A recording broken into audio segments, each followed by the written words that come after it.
नमस्कार, स्वागत है आप सभी का आपके अपने ऑनलाइन संस्थान परीक्षा प्लस में। कैसे हैं सभी और कैसे चल रही है आप सभी की तैयारी। मैं आलोक शुक्ला एक बहुत बेहतरीन अपडेट के साथ आप सभी के सामने फिर से हाजिर हूं। एम्स सीआरई 2025 की वैकेंसीज 4500 से ज्यादा वैकेंसी आपके सामने है। मल्टीपल कैटेगरीज में है, मल्टीपल पोस्ट है। कुल 66 ग्रुप में इन वैकेंसीज को डिवाइड किया गया है, जिनमें से बहुत सारे पद आपके लिए बहुत ही बेहतरीन है। एक बात मैं हमेशा बोलता हूं कि यकीनन जो इस वैकेंसी में फॉर्म भर पाया और सही से तैयारी कर पाया उसकी सफलता सुनिश्चित है। बहुत कम फॉर्म आने वाले हैं, बहुत कम कंपटीशन है और बहुत अच्छी तरीके से आप इसकी तैयारी करके एक पद अपने नाम कर सकते हो। इस वीडियो में हम लोग बात करने वाले हैं एम्स सीआरई 2025 की तरफ से लैब, हॉस्टल, ओटी, स्टोर और भी ऐसे कई सारे डिपार्टमेंट के अटेंडेंट और साथ में एमटीएस। जो इस पूरे सीआरई 2025 की बात किया जाए है, ये सीआरई 2024 ही 25 में आया है, इसलिए सीआरई 25 बोल रहे हैं। तो एम्स सीआरई की अगर हम लोग बात करें तो इसमें जो सबसे बेहतरीन कैटेगरी आप बोल सकते हो तो यही कैटेगरी है। सबसे ज्यादा वैकेंसीज पूरे 4500 से ज्यादा वैकेंसीज में अगर बात करें तो इसमें जो मैं बताने जा रहा हूं लगभग अगर देखा जाए तो 1300 पोस्ट की बात हम लोग इस वीडियो में करने वाले हैं। हम लोग इस न्यू वैकेंसी के बारे में बात करेंगे। एज क्या है, एलिजिबिलिटी क्या है, कौन इसमें आवेदन कर सकता है, क्या इसके लिए आवश्यकता है और सबसे बड़ी बात है कि इसकी तैयारी हमें किस प्रकार से करनी चाहिए। तो फॉर्म भरने से लेके और आपकी तैयारी तक, आपकी सफलता तक सब कुछ आपको इस वीडियो में बहुत कम समय में आपको बताने वाला हूं। अंत तक वीडियो अवश्य देखिएगा और उम्मीद है कि इसके बाद आपको कोई और वीडियो देखने की आवश्यकता नहीं पड़ेगी, सारे डाउट्स क्लियर हो जाएंगे। और अगर आप चैनल पर नए हो, चैनल को सब्सक्राइब अवश्य कर लीजिएगा, क्योंकि आपके सीआरई इस एम्स सीआरई की पूरी तैयारी का जो कमर है वो परीक्षा प्लस टीम बहुत अच्छी तरीके से कस ली है और अब आपको आपके मंजिल तक पहुंचाने का जो जिम्मा है वो हमारा है। हम लोग स्टार्ट करते हैं आगे। इसमें सीआरई के बारे में कल की वीडियो में मैंने बताया था, सीआरई कॉमन रिक्रूटमेंट एग्जामिनेशन होता है। ये आपके ऐसे रिक्रूटमेंट एग्जामिनेशन होते हैं जो तमाम एम्स हैं या केंद्र सरकार के अंतर्गत जो अस्पताल होते हैं, हॉस्पिटल होते हैं, उनमें नॉन फैकल्टी जॉब होते हैं। नॉन फैकल्टी मतलब जो डॉक्टर के जॉब नहीं होते हैं वो जॉब आपके हैं। जैसे आपके स्कूल में नॉन टीचिंग जॉब होती है, वैसे ही आपके हॉस्पिटल्स में नॉन फैकल्टी जॉब होते हैं। तो इसमें आपके जैसे जूनियर असिस्टेंट हो गया, स्टेनो हो गया, लैब अटेंडेंट हो गया, आपका वार्डन हो गया, या फिर आप बोल सकते हो कि मल्टीपल कैटेगरीज में और भी बहुत सारे पद होते हैं जिनमें आप इसमें आवेदन कर सकते हो। तो इसमें अगर हम लोग बहुत डिटेल में बात करें, फॉर्म चालू है 7 तारीख से, 31 लास्ट डेट है। ये आप स्क्रीनशॉट ले लीजिएगा डेट का। और इसके बाद इसमें मैंने इंपॉर्टेंट चीज आपको यह भी बताया था कि यहां पे आपको फॉर्म भरने के बाद जो है वो अपना एप्लीकेशन फॉर्म सेव करके रखना है, अपना जो पेमेंट करेंगे उसे सेव करके रखना है। दूसरी बात, यहां पे आपका जो ये फॉर्म भरवाया जा रहा है इसमें आप किसी भी पोस्ट के लिए भर सकते हो, किसी भी ग्रुप के लिए भर सकते हो और आपकी एक ही फीस देनी है। इस बात को ध्यान दीजिएगा। तमाम पोस्ट को एक ग्रुप में कैटेगराइज किया गया और उस ग्रुप की फीस आपकी रखी गई है। फीस थोड़ी सी ज्यादा है, लेकिन अगर सारी वैकेंसीज की बात किया जाए, क्योंकि एक ग्रुप बना दिया गया इसलिए वो ज्यादा नहीं है। वो आप ऐसे समझो कि आप एक ही रुपए में कई सारे पोस्ट के लिए आवेदन कर सकते हो। फिर भी 3000 रुपए कहीं ना कहीं तो ज्यादा होता है। अगर ये थोड़ा कम होता तो ज्यादा बेहतर रहता। एक बार आप इसमें सेलेक्ट हो जाते हो तो आपको चॉइस ऑफ प्रेफरेंस भराया जाएगा कि आप किस एम्स में जाना चाहते हो। आपके घर के नजदीक जो एम्स है आप वहां पे नौकरी कर सकते हो, या कोई भी सरकारी हॉस्पिटल है जो इस लिस्ट के अंतर्गत आता है वहां पे जॉब कर सकते हो। आप अगर मेरिट में बढ़िया नंबर पाते हो और अपना प्रेफरेंस चूज करते हो, उस प्रेफरेंस के अकॉर्डिंग आपको जॉब यहाँ पे मिलती है। आते हैं हम लोग बात करते हैं कि इसमें जो फीस है 3000 है जनरल ओबीसी कैंडिडेट के लिए, ईडब्ल्यूएस एससी एसटी के लिए 2400 और पर्सन विद डिसेबिलिटी के लिए कोई फीस नहीं है, एग्जेम्प्टेड है। Examination centre all over India होता है। और अब हम लोग बात करेंगे कि एग्जाम पैटर्न का। तो अभी जो हम लोग कैटेगरी की जॉब जिस कैटेगरी की बात करने जा रहे हैं वो कौन सी कैटेगरी है। जैसे आपने देखा होगा कि यहां पे आपने थंबनेल में ही देखा होगा कि हम लोग अटेंडेंट की बात कर रहे हैं। तो जैसे लैब अटेंडेंट हो गया, जैसे हॉस्टल अटेंडेंट हो गया, हॉस्टल या हॉस्पिटल इसे बोल सकते हो, हॉस्पिटल अटेंडेंट हो गया, ठीक है। और आपका ऐसे हॉस्टल अटेंडेंट, हॉस्पिटल इसे बोलिएगा। यहां पे इसे बात करें तो हमारा ओटी अटेंडेंट हो गया, स्टोर अटेंडेंट हो गया और साथ में हमारा क्या हो गया, एमटीएस के पद हो गए। इनके बात में हम लोग इनके बारे में बात करने वाले हैं इस वीडियो के अंतर्गत और एक एक करके हम लोग बात करेंगे। सबसे पहले समझ लीजिए कि आप कौन इसमें आवेदन कर सकता है और क्या आपसे पूछा जाएगा। तो बिल्कुल जनरल सी चीजें पूछी जाएगी। 100 क्वेश्चन का पेपर होगा, 90 मिनट आपको मिलेगा। अभी फिलहाल के लिए इतनी चीज समझिए, आगे मैं आपको समझाने वाला हूं इसके बारे में अच्छे से। क्वालिफाइंग क्राइटेरिया आपका 40% लाने के लिए क्वालिफाई करना है और medium of the examination English और हिंदी, जिस पोस्ट के बारे में बात कर रहा हूं, इंग्लिश और हिंदी दोनों में आपका पेपर आएगा। आते हम लोग बात करते हैं उस पोस्ट की जिस पोस्ट के बारे में बात करने वाले। तो अगर आप इस पूरे नोटिफिकेशन की बात करोगे, ये पूरा नोटिफिकेशन मेरे साथी अगर बात किया जाए तो 207 पन्ने का नोटिफिकेशन है और ये कोई छोटा नोटिफिकेशन नहीं है। अगर हम लोग कंप्लीट नोटिफिकेशन की बात करेंगे तो ये सीआरई 2025 है, और सीआरई 2025 के अगर नोटिफिकेशन की बात करते हो तो ये आपका मेरे साथी 207 पेज का है, और इसमें बहुत सारी वैकेंसीज है, बहुत सारी वैकेंसी, बहुत सारे पोस्ट हैं। अगर मैं बात करूं तो यहां पे एक बार मैं आपको ओवरथ्रोली दिखा देता हूं कि किस किस प्रकार से कौन कौन से इसमें पोस्ट आपके हैं। तो आप यहां पे अगर देखोगे ग्रुप बी और ग्रुप सी कैटेगरी में कई सारे आपके पोस्ट, कई सारे आपके जॉब निकले हुए, जिसमें से आपका अगर देखोगे तो इसमें देख सकते हो टोटल ये आपका क्या है, ये ग्रुप कोड है, मतलब इसे ग्रुप में डिवाइड किया गया है और कुल मिला के आपको 66 ग्रुप का यहां पे ऑप्शन दिया गया है, मतलब कि 66 प्रकार के आपके ग्रुप बनाए गए। अब एक ग्रुप में जैसे कई सारे आपके क्या है पोस्ट है, जैसे अगर मैं बात करूं जिसके बारे में बात करने वाला हूं आज, हम लोग बात करने वाले हैं किसमें, ये पोस्ट कोड 19, ग्रुप कोड जो आपका है 19, ग्रुप कोड आपका है 20 और ग्रुप कोड आपका 21 है। इसे मैं जूम करके थोड़ा सा आपको दिखाऊंगा ताकि आप इसे बेहतर तरीके से समझ पाओ।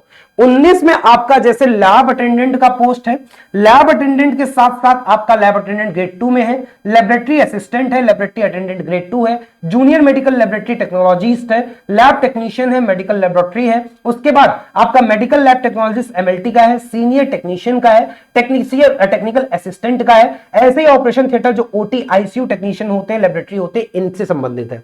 यहीं पर अगर हम लोग पोस्ट कोड 20 की बात करें तो इसमें ड्रेसर है, हॉस्पिटल अटेंडेंट है, वहां पे हम लोग जो होटल बोले थे हॉस्पिटल अटेंडेंट है जो लिखा था, हॉस्पिटल अटेंडेंट है ग्रेड 3, हॉस्पिटल अटेंडेंट ग्रेड 3, यहाँ पे नर्सिंग ऑर्डरली, मॉर्चुरी अटेंडेंट है, मल्टीटास्किंग स्टाफ है, नर्सिंग अटेंडेंट है, ऑफिस अटेंडेंट है, जैसे आप बोल सकते हो स्टोर अटेंडेंट है, ओटी असिस्टेंट है और ओटी असिस्टेंट है, और साथ में अगर बात किया जाए ओटी अटेंडेंट भी है, स्टोर अटेंडेंट भी है, और ऐसे लिफ्ट ऑपरेटर और डार्क रूम असिस्टेंट भी है। तो इनमें जो पूछा जाएगा वो आपका मैथ, इंग्लिश और हॉस्पिटल सर्विसेज पूछा जाएगा। ऐसे इसमें भी जो आपका पूछा जाएगा मैथ और इंग्लिश और हॉस्पिटल सर्विसेज पूछा जाएगा।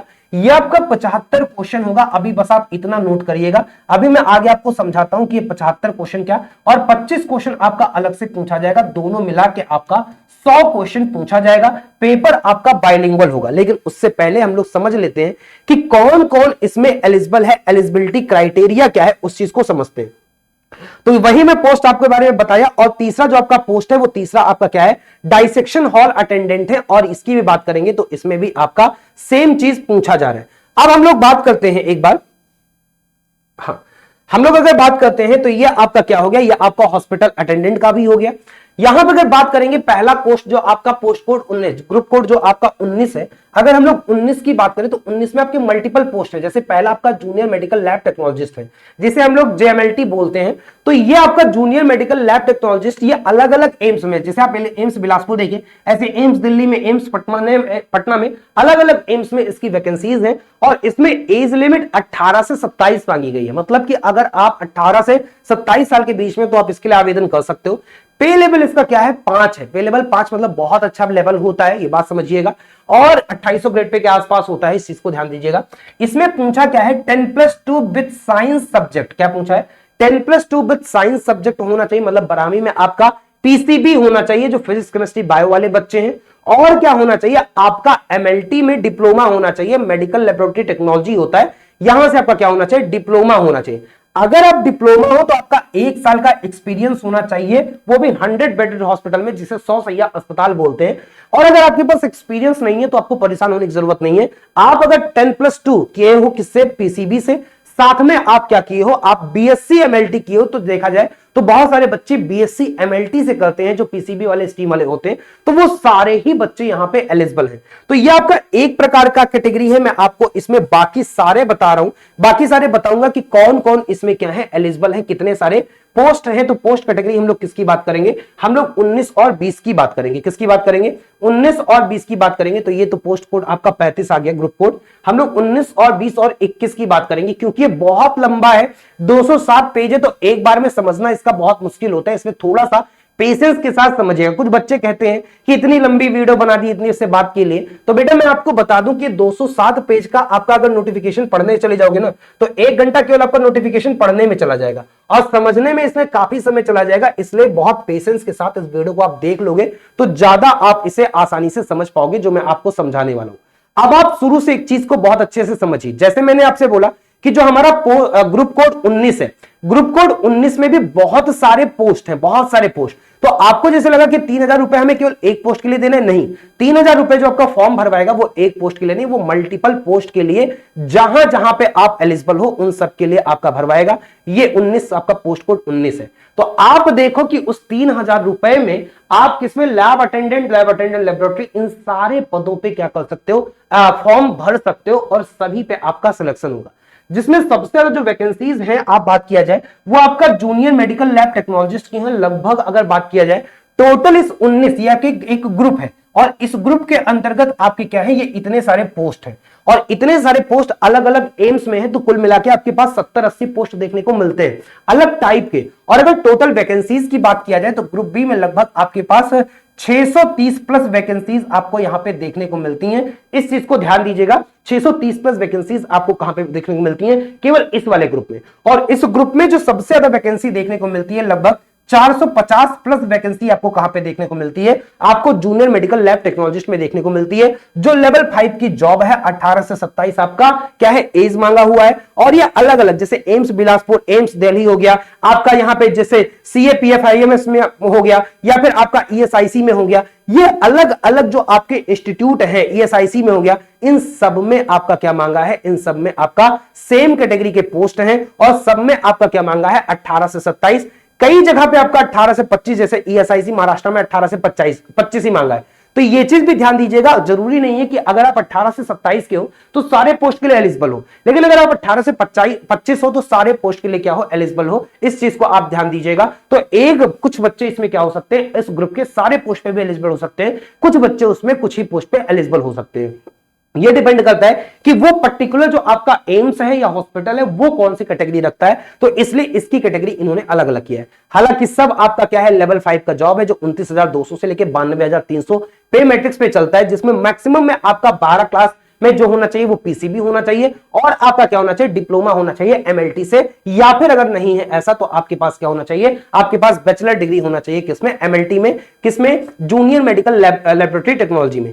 यही नहीं, आपका अगर इसमें देखोगे तो जूनियर लेबोरेटरी मेडिकल टेक्नोलॉजी के अलावा भी आपके पास इसमें पोस्ट देखने को मिलेंगे, जैसे आपका लैब टेक्नीशियन हो गया, लैब अटेंडेंट हो गया, तो आप इन्हें भी देखोगे तो लैब अटेंडेंट आपका 18 से 27 सेम क्राइटेरिया, 10+2 साइंस से मांगा है, साइंस से होना चाहिए, 10+2 केमिस्ट्री आपका, चाहे मैथ्स हो चाहे फिजिक्स केमिस्ट्री बायो हो, तो साइंस बैकग्राउंड से होना चाहिए, ये चीज बोला है। और PCB वाले बच्चे हैं तो ज्यादा बेटर है। बाकी आपका डिप्लोमा मांगा है, क्या MLT से डिप्लोमा मांगा है, मेडिकल लैब टेक्नोलॉजी से। डिजायरेबल क्या होता है, 2 years इन रेलेवेंट फील्ड। तो कुछ बच्चे कंफ्यूज होते हैं एसेंशियल और डिजायरेबल में। एसेंशियल क्वालिफिकेशन क्या होती है, जो मस्ट है, बिना इसके आप फॉर्म नहीं भर सकते।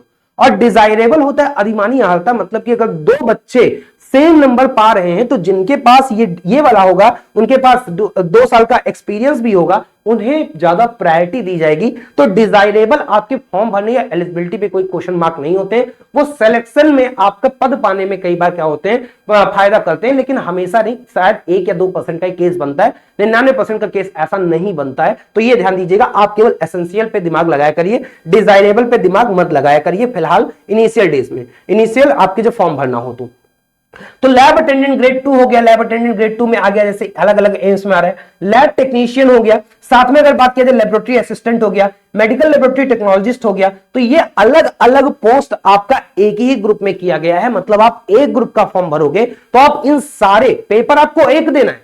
कितनी अच्छी बात है कि आपको एक फॉर्म भरना है, आपको पेपर भी एक देना है, एक ही की तैयारी करनी है और आप इन सारे पोस्ट के लिए एलिजिबल हो जाओगे। इनमें से कुछ पे लेवल 6 के भी हैं और कुछ पे लेवल 7 के भी हैं। तो लेकिन जहां पे पे लेवल 6 और 7 मांगा है वहां पे ध्यान देना, वहां पे एक्सपीरियंस भी मांगा है। जो आपके 100 बेडेड हॉस्पिटल है, 100 शैय्या अस्पताल है, वहां पे आपका एक्सपीरियंस मांगा है, जो लेवल 6 और 7 है। तो जाहिर सी बात है अगर लेवल बढ़ता है तो वहां पे एक्सपीरियंस की आवश्यकता आती है। आते हैं हम लोग पोस्ट कोड 20 में, तो 20 में भी आप देखो तो यहाँ पे बहुत सारे पे लेवल 2 और पे लेवल 1 है। मैं आपको बता दूं कि सबसे ज्यादा जो बेहतर पोस्ट, ये सबसे ज्यादा बच्चे जो एलिजिबल होंगे वो आपके इसी के लिए होंगे, और यहां पे भी आपके 650 प्लस लगभग 649 वैकेंसीज आपकी इस पोस्ट में भी हैं। इसी में आपका MTS है, इसी में आपके अटेंडेंट है, इसी में ऐसे पद हैं जहां पे केवल आप 10वीं पास होके इसमें आवेदन कर सकते हो। कई जगह सर्टिफिकेट भी मांगा है और कई जगह कोई सर्टिफिकेट नहीं मांगा है, केवल आप 10वीं पास हो तो भी आप क्या कर सकते हो, इसमें फॉर्म भर सकते हो। जैसे अगर बात किया जाए तो यहां पे जैसे आपका क्या हो गया, हॉस्पिटल अटेंडेंट हो गया, तो हॉस्पिटल अटेंडेंट में अगर 18 से 30 के बीच में उम्र है आपकी, और आपका क्या है, ये पे लेवल 1 का है। लेवल 1 मतलब जनरल विभागों में ग्रुप डी बोला जाता है। तो इसमें केवल मैट्रिकुलेशन मतलब केवल 10th पास मांगा हुआ है। दूसरा लिखा है certificate course in hospital services conducted by a recognised organisation. तो इसमें आपका एक सर्टिफिकेट है, हॉस्पिटल सर्विसेज का होना चाहिए सर्टिफिकेट। जो बच्चे किए होते हैं उन्हें पता होता है, जो बच्चे नहीं किए होते हैं उनको मैं बता दूं, ये कुछ ऐसा नहीं होता। जैसे रेड क्रॉस सोसाइटी होता है तो ये वॉलंटियर प्रोग्राम चलाते हैं। तो कई सारे जब आप क्या करते हो, जब आप खासकर मेडिकल लाइन की स्टडी कर रहे हो तो कहीं आप कॉलेज से जुड़े होते हो, तो वो कॉलेज लोग अक्सर आपको क्या करते हैं, एज अ वॉलंटियर आपको हॉस्पिटल में ड्यूटी लगा देंगे, आपको कहीं पे भेज देंगे, या रेड क्रॉस सोसाइटी के अंतर्गत कई बार कुछ करवाते हैं। तो 1-2 महीने का वो क्या होता है, आपका एज अ ट्रेनिंग होता है और उसका सर्टिफिकेट वहां से मिल जाता है। अगर आपके पास नहीं है तो आप अपने हॉस्पिटल में जहां से आप किए हो, जहां से एजुकेशन किए हो, जिस इंस्टीट्यूट से आपने डिप्लोमा किया है या बीएससी किया है या जो भी आप किए हो, आप वहां पे जाके उनसे बोल सकते हो कि आपको एक सर्टिफिकेट दे देंगे और वो मान्य होगा। रिकॉग्नाइज्ड ऑर्गेनाइजेशन बोला है such as Saint John's ambulance, एक एग्जांपल के तर्ज पे। ऐसे बहुत सारे इंस्टीट्यूशन होते हैं जहां से सर्टिफिकेट आसानी से मिल जाते हैं, और अगर आपकी पहचान है, अगर आपके यहाँ पे जानने वाले हैं हेड ऑफ डिपार्टमेंट, तो आसानी से वो सर्टिफिकेट 1 महीने 2 महीने का होता है, वो आपको निकाल के दे देते हैं, या जितना भी टाइम का ड्यूरेशन हो। अलग अलग इंस्टीट्यूट का अलग अलग डिपेंड भी करता है, ठीक है। तो ये हॉस्पिटल अटेंडेंट हो गए। अगर आपका ये चाहते हो कि नहीं मेरे पास सर्टिफिकेट भी नहीं है लेकिन मैं आवेदन करना चाहता हूं, तो आपको चिंता करने की जरूरत नहीं है। इसमें बहुत सारे ऐसे पद है, जैसे मॉर्चुरी अटेंडेंट का है, इसमें आपका केवल 10th मांगा है, इसमें कोई सर्टिफिकेट नहीं मांगता है, ठीक है। जैसे आपका एमटीएस होता है, मल्टीटास्किंग स्टाफ होता है, इसमें भी आपका केवल क्या मांगा है, अगर आप देखोगे ये एमटीएस 198 वैकेंसी आपकी इसी पोस्ट के लिए है, लगभग 198। तो इसमें भी आपका क्या है, इसमें मैक्सिमम एज 35 तक मांगा हुआ है, ठीक है। मिनिमम का कोई क्राइटेरिया नहीं है, और केवल आपका मैट्रिकुलेशन या फिर उसका इक्विवेलेंट मतलब केवल 10th पास मांगा हुआ है। तो आप इस वाले पोस्ट कैटेगरी 20 के लिए अगर आप केवल 10वीं पास हो, फिर से मेरी बात सुनिएगा, अगर केवल 10वीं पास हो तो आप लोग इसके लिए आवेदन कर सकते हो, और बेहतर जॉब है, बढ़िया जॉब है। आप हॉस्पिटल में जॉब करोगे, बहुत अच्छी वर्क प्रोफाइल है, बहुत अच्छी सैलरी भी है, इस चीज को आप लोग ध्यान दीजिएगा। भले ही लेवल 1 लेवल 2 हो, लेकिन इसमें कुछ लेवल 3 भी है। जैसे आप ओटी असिस्टेंट देखोगे तो ओटी असिस्टेंट में आपका केवल 10+2 साइंस से होना चाहिए बस। बोचा है with 1 year experience in OT of a recognised hospital.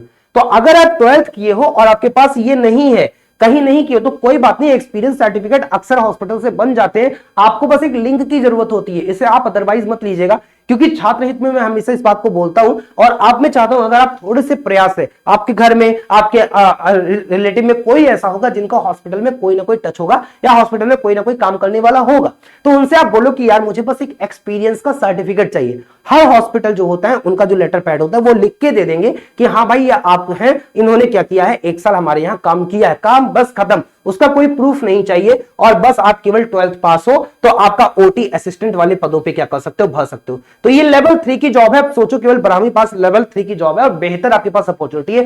Single paper देना है, उसमें आप एमटीएस के लिए भी एलिजिबल हो, आप ओटी असिस्टेंट के लिए भी दे सकते हो, क्योंकि आप एक के लिए फॉर्म भरोगे तो सर्टिफिकेट अरेंज करवाने में कोई दिक्कत नहीं अरेंज होता तो एमटीएस वाले पद तो आपके पास नहीं है, और अगर अरेंज हो जाता है तो इन सब के लिए भी एलिजिबल हो जाओगे। तो ये मैं आपको समझाना चाह रहा हूं कि ये बहुत अच्छी अपॉर्चुनिटी आपके सामने आई है। तो ओटी असिस्टेंट हो गया, जैसे ऐसे अगर मैं बात करूं तो इसमें और भी है, जैसे आपके ऑपरेटर, लिफ्ट ऑपरेटर हो गया, तो इसमें 10th मांगा है, कई जगह आईटीआई मांगा है, या फिर आपका ऑफिस स्टोर अटेंडेंट हो गया, या फिर 10th पास और आईटीआई नहीं भी होगा तो भी 10th पास पे काम चल जाएगा। जैसे ऑफिस अटेंडेंट ग्रेड 2 हो गया, लेवल 1 का है, 10th पास और आईटीआई इक्विवेलेंट है, और इसमें 30 साल तक का उम्र भी मांगा है। बाकी जो एससी एसटी ओबीसी कैंडिडेट होते हैं उनको तो रिलैक्सेशन मिलता ही है। एक आपका डाइसेक्शन हॉल अटेंडेंट होता है, जहां पे चीरफाड़ वाला होता है, वहां पे भी अगर बात करें तो वहां पे भी आपके कुछ पद हैं जो पे लेवल 4 पे लेवल 3 में जाते हैं, आपका ये अलग है। हालांकि अगर इसके लिए करोगे तो 3000 रुपए आपको इसके लिए भरना पड़ेगा। मैं यहां पे ज्यादा सजेस्ट नहीं करूंगा, क्योंकि यहां पे टोटल जो पोस्ट है वो केवल 10 पोस्ट है, तो 10 पोस्ट के लिए 3000 रुपया लगाना कोई बहुत बुद्धिमानी का काम नहीं है, तैयारी करना। लेकिन आपका जो सिलेबस है तैयारी करने का वो सेम है, मतलब वही पार्ट जो आप 19 और 20 वाले पोस्ट कैटेगरी में पढ़ोगे वही आप यहां पे पढ़ोगे। तो 3000 रुपए फीस जब जाता है तो ज्यादा लगता तो है, लेकिन आप ये देखो कि उस 3000 में कई सारे पोस्ट के लिए एलिजिबल हो। तो क्या 3000 में हम सारे के लिए नहीं, आप ध्यान दीजिएगा, अगर आप इस 21 वाले के लिए भरोगे तो 3000 आपका अलग जाएगा, अगर आप 20 वाले के लिए भरोगे तो 3000 अलग जाएगा, अगर आप 19 वाले के लिए भरोगे तो 3000 अलग जाएगा, टोटल 9000 जाएगा। यानी आप में से मैं आपको सजेस्ट करूंगा अधिकांश बच्चों को कि 19 और 20 पोस्ट के लिए भरिए, क्योंकि लगभग आपकी एलिजिबिलिटी सेम है। वो भी 19 वाले के लिए केवल वही भर सकते हैं जिनके पास क्या है, जिनके पास एमएलटी भी है, तो एमएलटी से आपका बीएससी ग्रेजुएशन है, या फिर अगर आपके पास डिप्लोमा है तो आप 19-20 दोनों भरिए, और आपके पास नहीं है तो आप क्या करिए, आप केवल 20 के लिए भरिए, केवल 3,000 रुपए खर्च करिए, 650 पोस्ट और अच्छी अपॉर्चुनिटी, आप इसमें क्या कर सकते हो, इसमें सिलेक्शन ले सकते हो। तो ये रही बात तो आपकी एलिजिबिलिटी की एज बता दिया, 18 से 30, कई जगह 18 से 25 और कई जगह 35 साल तक भी लिया गया है, ठीक है। तो आप फॉर्म भर दो, उसमें मैक्सिमम पोस्ट के लिए एलिजिबल रहोगे। दूसरी चीज मैंने आपको बता दिया कि आपका इसमें क्या होता है, क्वालिफिकेशन क्या चाहिए, तो वो भी मैंने बता दिया। अब आते हैं कि सर चलिए मैं फॉर्म भर दिया, मैं एलिजिबल हूं, अब मैं पढ़ूं क्या, मुझसे पूछा क्या जाएगा। तो आते हैं हम लोग बात करते हैं एग्जाम पैटर्न पे, और एग्जाम पैटर्न को मैं आपको एक बार में बहुत अच्छे से समझाता हूं कि आपका एग्जाम पैटर्न क्या है। तो एग्जाम पैटर्न आप लोग समझिएगा कि टोटल आपका 100 क्वेश्चन का पेपर होगा। आप किसी भी पोस्ट के लिए, जितना मैंने आप बोला कि चाहे आप पोस्ट कोड 19 के लिए भरने जा रहे हो, चाहे आप पोस्ट कोड 20 के लिए भरो, चाहे पोस्ट कोड 21 के लिए भरो, इस सभी में आपसे क्या पूछा जाएगा, आपसे 100 क्वेश्चन पूछा जाएगा। इस 100 क्वेश्चन को दो पार्ट में डिवाइड किया गया, एक 25 क्वेश्चन के पार्ट को डिवाइड किया गया, एक 75 क्वेश्चन। 75 क्वेश्चन को बोला गया डोमेन, इसको बोला गया डोमेन सब्जेक्ट, और जो हमारा 25 पार्ट है इसे क्या बोला गया, इसे बोला गया जनरल पार्ट बोला गया। जनरल पार्ट इसलिए क्योंकि एम्स सीआरई में जितनी वैकेंसीज निकली है, इसमें किसी भी पोस्ट के लिए कोई बच्चा अप्लाई करेगा, चाहे वो लेवल 7 के लिए, चाहे लेवल 6 के लिए, चाहे लेवल 5, चाहे लेवल 4, मतलब ग्रुप बी या सी पोस्ट पे किसी के लिए भी अप्लाई करेगा, तो उन सभी को ये 25 क्वेश्चन करना ही करना होगा। इस 25 क्वेश्चन में पूछेगा क्या, इस 25 क्वेश्चन में 3 पार्ट पूछ रहा है। एक आपका कंप्यूटर के क्वेश्चंस होंगे, एक आपका क्या होगा, एक आपका रीजनिंग का क्वेश्चन होगा, और तीसरा पार्ट जो आपका होगा वो जनरल नॉलेज या जनरल अवेयरनेस स्टैटिक जीके होता है, इससे क्वेश्चन पूछेगा। और रही बात आपका जो यहां पे डोमेन 25 वाला है, इसमें भी आपका 3 पार्ट पूछा जाएगा। एक आपका मैथ्स पूछा जाएगा, एक आपका इंग्लिश पूछा जाएगा, और एक आपका यहां पे क्या पूछा जाएगा, हॉस्पिटल सर्विसेज के बारे में पूछा जाएगा। तो अभी तक आप देखो कि ये वाले जो पार्ट है ऊपर के 3 और यहां के जो 2 पार्ट हैं, इसकी तैयारी तो आप उन वाले पोस्ट पे भी कर रहे हो, जैसे पोस्ट कोड 3 हो गया, जहां पे आप जूनियर असिस्टेंट या एलडीसी, यूडीसी या स्टेनो के लिए कर रहे हो, जहां पे पोस्ट कोड 50 और 51 के लिए कर रहे हो, तो आप चाहे उसके लिए कर रहे हो तो आपको इतनी तो तैयारी करनी पड़ेगी। अगर आप पोस्ट कोड 19, 20 और 21 के लिए भी कर रहे हो तो आपको अलग से केवल हॉस्पिटल सर्विसेज वाला पार्ट पढ़ना पड़ेगा। अब हॉस्पिटल सर्विसेज क्या है, क्या ये बहुत कठिन पार्ट है? नहीं, ये जो पार्ट है मेरे साथी, ये एक एडमिनिस्ट्रेशन का पार्ट है। जैसे आप लोगों ने EMRS में क्या दिया होगा, एडमिनिस्ट्रेशन, ठीक है, एडमिनिस्ट्रेशन बोल दो या इसे मैनेजमेंट बोल दो। तो आप लोगों ने EMRS में क्या पढ़ा होगा, जैसे आप लोगों ने EMRS में पढ़ा हॉस्टल वार्डन में, उसमें एडमिनिस्ट्रेटिव एप्टीट्यूड होता है, जैसे आपने पढ़ा होगा CSIR में मैनेजमेंट का टॉपिक, तो ये भी आपका कुछ वैसा ही टॉपिक है, हॉस्पिटल मैनेजमेंट का टॉपिक है कि कैसे हॉस्पिटल को मैनेज किया जाता है, उसमें कौन से डिपार्टमेंट होते हैं, उनमें कौन सी सर्विसेज होती है, उसमें क्लिनिकल सर्विसेज हैं, लाइन सर्विसेज हैं, ऑक्सिलरी सर्विसेज हैं, मतलब कि ऐसे भी होंगे जहां पे कुछ रख रखाव का देखने की जरूरत होगी, स्टोर वाले लोग भी होंगे, कुछ ऐसे भी होंगे जो फार्मेसी जो दुकान जो बोल सकते हो कि दवाइयों का रख रखाव कर रहे होंगे, कुछ ऐसे होंगे जो लॉन्ड्री का रख रखाव कर रहे होंगे कि हॉस्पिटल है तो वहां पे गद्दा हो गया, वहां पे बेड हो गया, वहां पे उन सब की देखभाल करना हो गया। कुछ ऐसे भी होंगे जो आपको वहां का मैनेजमेंट देख रहे होंगे कि किसकी ड्यूटी कहां पे, रोस्टर कैसे लगाना है, टाइम टेबल कैसे बनाना है। तो वो सारे जो मैनेजमेंट होते हैं वो आपके इस टॉपिक के अंतर्गत आते हैं। ये बहुत कॉमन सा पार्ट होता है, इसके लिए घबराइए नहीं, आगे मैं आपको समझाता हूं कि ये कैसे आपका पूछा जाएगा। लेकिन उससे पहले आप समझो, इस पूरे पेपर को 5 सेक्शन में डिवाइड किया जाएगा। एक सेक्शन जो आपका होगा वो कितना होगा, 20 क्वेश्चन का होगा, और इसको 18 मिनट ही आपको मिलेगा। ऐसे करके आपका जब 5 सेक्शन होगा तो 18 गुणे 5, यानी कि आपको टोटल जो समय मिलेगा वो 90 मिनट ही समय मिलेगा। तो 90 मिनट में आपको 100 क्वेश्चन को करना होगा। लेकिन जब 20 क्वेश्चन का एक सेक्शन है तो दिमाग में आता है कि इसका सेक्शन अलग होना चाहिए, इसका सेक्शन अलग होना चाहिए, तो 20 का ऐसे ऐसे, तो ये क्या कर रहे हैं, कह रहे 25 क्वेश्चन हम इससे पूछेंगे, लेकिन जरूरी नहीं कि इसे एक ही सेक्शन में करें। ऐसा हो सकता है कि हम पहले सेक्शन में 20 क्वेश्चन यहां पे रख दें, और जो 5 बचा है हम उस 5 को लाके कहां पे कर दें, उस 5 को इस वाले में कर दें, तो ये 80 हो गया, और इसका हम 4 पार्ट बना दें। तो ऐसा हो सकता है कि 20 क्वेश्चन का एक सेक्शन बन गया, फिर 20 क्वेश्चन का एक सेक्शन बन गया, फिर 20 क्वेश्चन का आपका एक सेक्शन बन गया, और ऐसे ही 20 क्वेश्चन के आपके 2 सेक्शन और बन गए। तो 5 सेक्शन आपके बनेंगे, जिसमें उस 25 पार्ट का 20 क्वेश्चन ये और 5 पार्ट उसका बन गया पहले वाले पार्ट का, और फिर आपका बाकी 15 पार्ट इस 75 वाले पार्ट का, और 20 यहां पे, 20 यहां पे, 20 यहां पे, ऐसा आपका कुछ बनेगा। इसमें इन्होंने सेक्शन वाइज इसलिए दिया क्योंकि यहां पे टाइमर फिक्स कर दिया। मतलब जब आप पेपर देने जाओगे तो आपका एक सेक्शन ओपन होगा, आप उस सेक्शन में पेपर जब आप उसे अटेम्प्ट कर लोगे, टाइम आपका ओवर हो जाएगा, तभी अपने आप दूसरा सेक्शन खुलेगा। और अगर दूसरा सेक्शन खुल गया तो फिर पहले सेक्शन पे आप किसी कीमत पे नहीं जा सकते हो। ऐसा भी नहीं है कि आप किसी सेक्शन पे अपने मन से जा पाओ, ऑटोमेटिकली ही एक एक करके सेक्शन खुलेंगे और आपको वैसे वैसे क्वेश्चन अटेंड करना होगा। तो यहां पे टाइम बाउंडेशन थोड़ा सा है, तो टाइम बाउंडेशन शायद ही अपने सॉफ्टवेयर की ज्यादा टेक्नोलॉजी दिखाने का प्रयास कर रहे होंगे। ये सीवीटी मोड में होगा क्योंकि ये कंप्यूटर पे ही पॉसिबल है, ये टाइमर वाला, इस कारण से आपका कंप्यूटर बेस्ड एग्जाम होगा। 90 मिनट का पेपर होगा, केवल सिंगल एक पेपर होगा और इसमें आपकी कोई स्किल टेस्ट नहीं है, सीधा आप क्या कराओगे, डीवी कराओगे, इसमें आपका कोई दूसरा चरण नहीं है। तो ये आपका क्या है, एग्जाम पैटर्न। अब रही बात सिलेबस में, सिलेबस में पूछेगा क्या, यहां पे इस वाले पे पूरा वही चीज लिखा है जो मैंने आपको बताया है। तो यहां पे जो कंप्यूटर हो गए, आपके रीजनिंग हो गया, आपका जीके जीएस हो गया, ये बिल्कुल जो कॉमन वाले क्वेश्चन होते हैं, कॉमन जो कॉम्पिटिटिव एग्जाम के क्वेश्चन होते हैं वो आपके पूछे जाएंगे। इवन इंग्लिश और मैथ में भी ये भी कॉमन जो क्वेश्चन होंगे ये पूछे जाएंगे। जैसे मैथ्स में आपका नंबर सिस्टम हो गया, अरिथमेटिक हो गया, ज्योमेट्री मेंसुरेशन हो गया, इंग्लिश में आपका ग्रामर होगा, वोकैब हो गया, कंप्रहेंशन हो गया, कंप्यूटर में आपका एक्सेल हो गया, एमएस ऑफिस हो गया, नेटवर्किंग हो गया, आपका रीजनिंग में जैसे ऑड वन आउट हो गया, फिगर सीरीज हो गया, नंबर सीरीज हो गया, जीके जीए में स्टैटिक जीके में फेमस पर्सन पर्सनालिटी जो बुक हो गए, ऑथर हो गए, ऐसे क्वेश्चंस पूछे जाएंगे।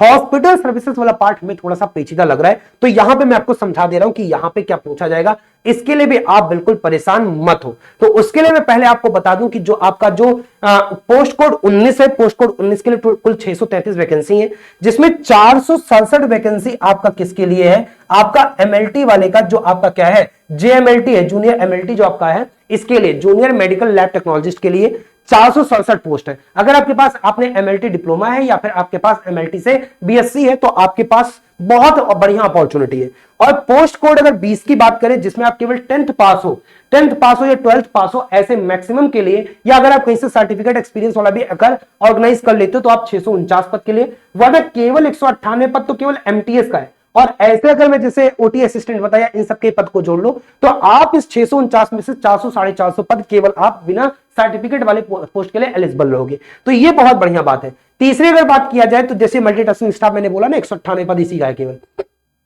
तीसरा बात किया जाए तो डाइसेक्शन हॉल अटेंडेंट है, लेवल 4 की जॉब है, लेवल 2 भी है, इसमें 10+2 केवल मांगा हुआ है और 10th pass with 3 year experience अगर आपके पास है तो ठीक है। और इसमें अगर देखा जाए तो इसमें आपके पास टोटल जो वैकेंसी है, वहां पे वैकेंसी आपके पास टोटल केवल 14 ही वैकेंसीज है। ये आपका पोस्ट कोड जो आपका ग्रुप कोड 21 है। तो अब सबसे बड़ी बात है कि इनकी तैयारी कहां से की जाए, ये बड़ा क्वेश्चन बनता है कि सर 3000 रुपए तो बहुत मुश्किल है, हम कैसे लगा देंगे। लेकिन चलो किस तरह लगा दें तो कम से कम हमारा वो 3000 रुपए वसूल होना चाहिए, हमारा सिलेक्शन हो जाए। अगर कोई गारंटी ले ले कि हमारा सिलेक्शन हो जाएगा तो फिर मैं तेरे लिए 3000 रुपए ज्यादा नहीं है। यही दिमाग में ख्याल आता है, यस और नो, मुझे कमेंट में बताना। यही दिमाग में ख्याल आता होगा तो इस बात की गारंटी आपका बड़ा भाई लेता है, परीक्षा प्लस टीम लेती है कि बहुत बेहतर तरीके से आपको आपकी मंजिल तक पहुंचाने का मैं पूरा प्रयास करूंगा। एम्स सीआरई 2025 की बात किया जाए, एम्स सीआरई की बात किया जाए, 24-25 जो भी आप बोलो, इसे आप 24-25 बोलो तो ज्यादा बेटर है। तो एम्स सीआरई 24-25 की अगर बात किया जाए तो यहां पे लैब अटेंडेंट या अटेंडेंट और एमटीएस, अटेंडेंट में आपका स्टोर हो गया, लैब हो गया, हॉस्पिटल हो गया, ओटी हो गया, ये सारे ही आपके अटेंडेंट हो गए। और इसी में आपके जो मल्टीपल पोस्ट है और एमटीएस, इन सब का बैच, मतलब कि आप बोल सकते हो पोस्ट कोड 19 और 20 और 21, इन तीनों की ही तैयारी आप मात्र एक बैच से कर सकते हो। पूरे संपूर्ण 100 क्वेश्चन का आपका 5000 का कोर्स है, लेकिन अभी ऑफर प्राइस में मात्र ये 1499 में दिया जा रहा है। इससे पहले भी मैंने आपको लेवल 3 और उन सब का बैच बता दिया है कि आपका जो स्टेनो वाला हो गया, जो आपका एलडीसी यूडीसी पर्सनल सेक्रेटरी वाला हो गया, इन सारे पोस्ट के लिए, या वार्डन वाला पोस्ट हो गया, उनके लिए भी आप तो बैच परचेज कर सकते हो, लेकिन वो बैच अलग है, ये बैच अलग है। वहां पे केवल आपका क्या पूछ रहा है, 25 क्वेश्चन और 75 में केवल इंग्लिश और मैथ पूछ रहा है। यहां पे आपका क्या पूछ रहा है, हॉस्पिटल सर्विसेज भी पूछ रहा है। तो वो मेहनत आपकी थोड़ी से अलग होगी और हम किस भी यहां पे बोल रहे हैं कि आपको तैयारी बेटर करवाएंगे। तो बाकी सारे पोर्शन के बारे में तो आपको पता ही है, टीम परीक्षा प्लस बहुत बढ़िया आपको चीजें करवा रही। आपको इस वाले सेक्शन में थोड़ा डाउट हो रहा होगा कि सर ये कहां से पढ़ेंगे, इसमें क्या पूछा जाएगा हॉस्पिटल सर्विसेज में। तो आप देख लो भैया, इस किताब पे काम करना स्टार्ट कर दिए हम लोग, बहुत प्रॉपर नोट्स आपको देने वाले हैं। आप इसे थोड़ा सा देख सकते हो क्या क्या इसमें जैसे पूछा जाएगा। तो आप समझो, जैसे ये ना जनरल मैनेजमेंट, एक हॉस्पिटल के अंदर एक जनरल मैनेजमेंट होगा कि मतलब कि कोई है कि हॉस्पिटल कब ओपन होगा, हॉस्पिटल कब क्लोज होगा, किसकी ड्यूटी कब लगेगी, पेशेंट आएंगे उनकी गाड़ी कहां खड़ी होगी, पेशेंट को कैसे डील करना है, वहां पे पीआरए कौन होगा, पर्सन को डील कौन करेगा, बिलिंग कौन करेगा, बोल सकते हो कि डॉक्टर की जो प्रिस्क्रिप्शन हैं उनकी दवाइयां कौन अरेंज कराएगा। ये सारे जो आपके होते हैं वो जनरल मैनेजमेंट होते हैं। उसके अंदर आया आपका क्लिनिकल सर्विसेज। अब क्लिनिकल सर्विसेज में क्या हो गया मैनेजमेंट में, कि जैसे मान लो ओटी है तो ओटी में दवाइयों को पहुंचाना है, या फिर आप बोल सकते हो कि कोई पेशेंट रूम है ना, कोई प्राइवेट वार्ड है, या आप बोल सकते हो कोई जनरल वार्ड है, तो वहां पे सारे बेड कैसे लगे हुए हैं, जिसे या फिर स्टोर कीपर हो गए, स्टोर वाला पार्ट हो गया, या फिर आप बोल सकते हो कि जो उनके कंज्यूमेबल्स हो गए, या फिर बोल सकते हो कि जो उनका बाकी सारी चीजें हो गई, इन्वेंट्रीज हो गई, वो कब आएंगे, कब रखेंगे, कहां रखेंगे, किस प्रकार से होना चाहिए, तो वो सारी चीजें आपकी क्या होती है, क्लिनिकल सर्विसेज में आती हैं। क्लिनिकल एडमिनिस्ट्रेशन हो गया, क्लिनिकल एडमिनिस्ट्रेशन में से कि कौन सा डॉक्टर का टाइम क्या है, डॉक्टर का बोल सकते हो कि ओटी का टाइम क्या है, डॉक्टर का बोल सकते हो कि कब वो बैठेगा, कब देखेगा, तो ये सारी चीजें किसमें आती हैं, क्लिनिकल एडमिनिस्ट्रेशन में आती हैं। उसके अंदर आता है फिर क्लिनिकल मैनेजमेंट। क्लिनिकल मैनेजमेंट में आता है कि भाई अंदर की चीजें कैसे मैनेज होंगी, और ये सारे investigation services, X ray, general services, therapeutic services, general services, इन सबसे मिला जुला होता है। मतलब अगर हॉस्पिटल सर्विसेज की बात किया जाए तो 3 पार्ट में डिवाइड किया गया। लाइन सर्विसेज, सपोर्टिव स्टाफ जो हॉस्पिटल को सपोर्ट कर रहे हैं, और तीसरा ऑक्सिलरी सर्विसेज। लाइन सर्विसेज में जैसे इमरजेंसी सर्विस हो गई, आउट पेशेंट सर्विसेज हो गया, इन पेशेंट वार्ड में कोई पेशेंट है तो उसके लिए सर्विस हो गई, आईसीयू केयर में हो गया, ऑपरेशन थिएटर में हो गया, इनसे संबंधित। सपोर्टिव सर्विसेज में सीएसएसडी हो गया, डाइट मैनेजमेंट हो गया, फार्मेसी हो गया, लॉन्ड्री हो गया, लेबोरेटरी हो गया, रेडियोलॉजी हो गया, नर्सिंग सर्विसेज हो गया। और ऑक्सिलरी में आपका स्टोर हो गया, ट्रांसपोर्ट हो गया, जैसे एम्बुलेंस वगैरह, डाइटरी हो गया, इंजीनियरिंग और मेंटेनेंस हो गया, हॉस्पिटल सिक्योरिटी हो गया, रजिस्ट्रेशन और इंडोर केस रिकॉर्ड हो गया, फाइल वगैरह बनाना हो गया। तो ये सब किस में आते हैं, ये सब आपके ऑक्सिलरी में आते हैं। ऐसे हॉस्पिटल सर्विस में जैसे एडमिनिस्ट्रेटिव सर्विसेज, मैनेजमेंट जहां पे आएगा, इंफॉर्मेशनल सर्विसेज, थेरेपिटिकल सर्विसेज, डायग्नोस्टिक आपका आ गया, या फिर सपोर्ट सर्विसेज आ गया। एडमिनिस्ट्रेशन में जैसे आप मैनेजमेंट पढ़ोगे, मैनेजमेंट के 5 पिलर होते हैं, जैसे आपका प्लानिंग हो गया, आपका कंट्रोलिंग हो गया, आपका ऑर्गेनाइजिंग हो गया, स्टाफिंग हो गया, आपके 5-6 पिलर बोले जाते हैं, है ना। कोऑर्डिनेशन को भी ले लिया जाए तो आपका क्या होता है, 6 पिलर होता है। जैसे आप इसमें एफडब्ल्यू टेलर के थीसिस को पढ़ोगे, जैसे आप हेनरी फेयल को पढ़ोगे, फादर ऑफ मैनेजमेंट बोला गया, फादर ऑफ साइंटिफिक मैनेजमेंट बोला गया। तो ये छोटी छोटी चीजें हैं जो कोई बहुत कठिन चीज नहीं पूछी जाएगी, और ये सब कुछ आपको पढ़ाया जाएगा इस कोर्स के अंतर्गत। तो थोड़ा सा लीक से हटके है, तो इसीलिए आपकी फीस भी बहुत, अगर आप कहीं और भी जाके देखोगे ना, तो आपको 5,000, 7,000, 10,000 से नीचे डिस्काउंट के बाद में ये बैच नहीं मिलने वाला है। टीम परीक्षा प्लस आपको मिनिमम फीस में ये चीज अवेलेबल कराती है, क्योंकि पता है ऑलरेडी एम्स वाले आपको, सीआरई वाले इतना फीस ले रहे हैं फॉर्म भरने का। तो 2 पोस्ट के लिए 2 ग्रुप के लिए अप्लाई करोगे तो 6,000 से 9,000 वैसे चला जाएगा। अब जो बच्चा 6,000 9,000 देगा, उसको 10,000 का अगर बैच भी मिलेगा तो 20,000 की तो उसकी तैयारी हो जाएगी। यही कारण है परीक्षा प्लस हमेशा फीस मिनिमम रखता है, लेकिन साथ ही इसके लिए भी हम मजबूर हैं, और क्योंकि इसमें एक अलग टाइप की ही मेहनत होती है, अलग टाइप का सब कुछ होता है, और निर्धारित समय के अंदर बाद आपका पेपर भी करवाना है। फरवरी लास्ट में आपका एग्जाम हो जाएगा, तो समय के अंदर आपका सिलेबस कंप्लीट भी करवाना है। तो उस हिसाब से देखा जाए, उस गारंटी के हिसाब से देखा जाए, अभी ऑफर है, लेकिन ये ऑफर केवल 24 घंटे के लिए है। मतलब कि आज है तारीख 12, कल है 13, कल रात के 12 बजे जैसे होंगे, मतलब 14 तारीख लगेगी, वैसे ही इसकी प्राइस क्या हो जाएगी, 4,999 हो जाएगी, 5,000 हो जाएगी। तो लेट मत करिए, आप लोग इससे अभी जुड़ जाइए। क्या कंटेंट आपको मिलने वाला है वो मैंने आपको दिखा दिया।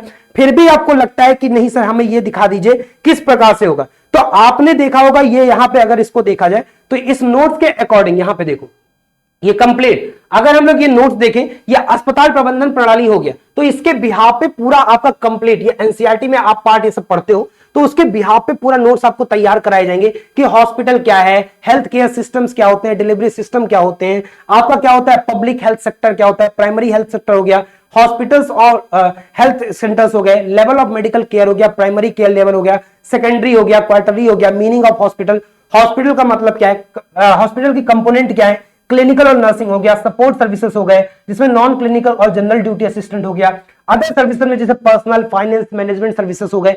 तो ये सारी चीजें आपको यहाँ पे फंक्शंस ऑफ हॉस्पिटल की रेस्टोरेटिव होते हैं, प्रिवेंटिव होते हैं, लाइन मैनेजमेंट हो गया, ट्रेनिंग एंड रिसर्च हो गया, तो ये सारी चीजें आपको इसमें बताया जाएगा। पूरा जैसे नर्सिंग सुपरिंटेंडेंट हो गया तो वो कैसे, lab GDA, lab technician, clinical services GDA, ये सब कुछ आपको बताया जाएगा, और बिना पढ़े इसके आपको नौकरी मुश्किल है। तो भाई 75 पार्ट में आपका पूछा जा रहा है मैथ, इंग्लिश और ये पार्ट पूछा जाएगा। और नो डाउट जो शायद आपको फीस ले रहे हैं वो बहुत मिनिमम है, ये बात आप भी आगे चल के रियलाइज करोगे। हाँ, इस बात का एश्योर कराता हूं कि जितना आपको कवर करा दिया जाएगा एग्जाम में उससे एक भी क्वेश्चन बाहर नहीं आएगा। सब कुछ आपको नोट्स से, क्लास से और टेस्ट से ही मिलने वाले हैं। इस पूरे बैच में आपको सारी लाइव क्लासेस मिलने वाली है, उनकी रिकॉर्डेड क्लासेस मिलने वाली हैं। आपको जो क्लास में पढ़ाया जाएगा उनके नोट्स, जो बोर्ड के नोट्स होते हैं वो मिलने वाले पीडीएफ। साथ में ये जो आपको मैंने ई बुक दिखाया, ये सारे ई बुक तो आपको मिलने ही मिलने वाले हैं। पीडीएफ फॉर्म में इसे आप प्रिंट करवा सकते हो, हार्ड कॉपी में प्रिंट करवा के आप आसानी से पढ़ सकते हो। और आपको टॉपिक टेस्ट, जैसे टॉपिक कंप्लीट हो जाएगी उनके टेस्ट करवाए जाएंगे। आपको कंप्लीट टेस्ट भी कुछ आपके कॉम्प्लीमेंट्री जो होते हैं 4-5 टेस्ट वो भी आपको दिया जाएगा।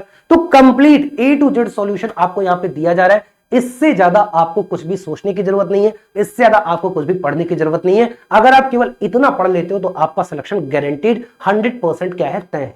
तो ये बात समझिएगा, एक बहुत बेहतर तरीके से आपको ये सारी चीजें लेके आ रहे हैं। सारा कंटेंट आपका बाइलिंगुअल होगा, इंग्लिश और हिंदी मीडियम दोनों में होगा। तो उम्मीद है कि इस वीडियो में जीरो से लेकर लास्ट तक आपको मैंने सब कुछ बहुत प्रॉपर तरीके से समझा दिया है।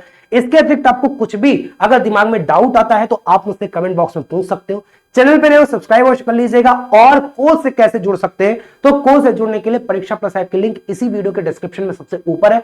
आप लिंक पे क्लिक करके सीधा ऐप डाउनलोड करके जुड़ सकते हैं। अगर ऐप पहले ही आपके पास है तो पेड कोर्सेज में जाइए, सबसे ऊपर आपको यही कोर्स लगेगा मिला। लेकिन 24 घंटे के लिए केवल ये फीस है, उसके बाद फीस आपकी क्या हो जाएगी, बढ़ जाएगी, 5000 हो जाएगी। तो इस चीज को ध्यान दीजिएगा। बहुत कम प्राइस में हम लोग आपके लिए इतना बेहतर सारी चीजें उपलब्ध करवा रहे हैं और उम्मीद है कि आप लोग इससे बहुत ज्यादा सेटिस्फाइड भी होंगे।